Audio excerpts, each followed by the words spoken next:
છોટાઉદેપુર મુકામે અમારો આદિવાસી વિસ્તાર છે અને હોળીનો તહેવાર આવે એટલે તમામ ગામના કુટુંબના સગા સંબંધીઓ બહાર ગામથી પણ પોતપોતાના વિસ્તારમાં ઘરે પહોંચતા હોય છે। હોળીનો પર્વ અને હોળીનો તહેવાર અમારા આદિવાસી વિસ્તાર માટે ખૂબ જ જાણીતો અને પ્રખ્યાત છે। હોળીના પહેલા લગભગ 1 અઠવાડિયા પહેલા જે વિસ્તારની અંદર હાટ ભરાય છે એ હાટ અમારા તમામ ભંગુરિયામાં ફેરવાઈ જાય છે। આમ તો હાટ દરરોજ ભરાય છે, પરંતુ હોળીના પહેલું અઠવાડિયું છે એ હાટનો અર્થ થઈ જાય છે ભંગુરિયો, અને એ ભંગુરિયાની અંદર તમામ આદિવાસી લોકો પોતપોતાના અલગ અલગ પ્રકારના ડ્રેસ પહેરે છે, ઘરેણા પહેરે છે અને બુધિયા બનીને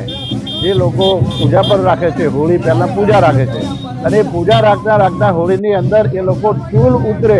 ત્યાં સુધીની બાધા રાખતા હોય છે અને એ લોકો અન્નજળનો પણ ત્યાગ કરે છે। એવી રીતે ખૂબ માનતાથી, આસ્થાથી હોળીના તહેવારની અંદર લોકો આસ્થા રાખી અને હોળીની ઉજવણી કરે છે। આજે અમે ગઈકાલે જ અમારી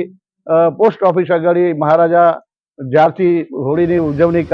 હોલિકા દહન કરતા હતા એની પછી અમે લોકો રાજવી પરિવાર પછી 36 વર્ષથી પોસ્ટ ઓફિસના ગ્રાઉન્ડની અંદર અમે હોળીની ઉજવણી કરીએ છીએ અને ખૂબ ધામધૂમથી ઉજવે છે। તો એ રીતે હોળીનો પર્વ એ અમારા આદિવાસી વિસ્તારના લોકો માટે ખૂબ જ ખુશીનો અને આનંદનો દિવસ હોય છે અને હોળીની અંદર તમામ લોકો પોતપોતાના કુટુંબની અંદર ભેગા થાય અને હોળીથી હોળી જે લોકો સૌરાષ્ટ્રમાં ખેતરમાં મજૂરીએ જાય છે કે આ જાય છે તો એક દિવસ હોળીનો હોય છે અને એ હોળીની અંદર તમામ કુટુંબના લોકો અલગ અલગ વિસ્તારોમાં, અલગ અલગ શહેરોમાં કોઈ મજૂરીએ જાય કે ગમે ત્યાં જાય કે સગા સંબંધી છોકરા વહુઓ બધા લોકો પોતપોતાના ઘરે હોળીનો તહેવાર ઉજવે છે। એ જ રીતે અમે પણ છોટાઉદેપુર મુકામે પેલેસ રોડ ઉપર અમે અમારા કુટુંબ પરિવાર સાથે હોળીની અને ધૂળેટીની ઉજવણી કરી છે અને ખૂબ મોજ મજા સાથે અમારા બાળકો સાથે અમે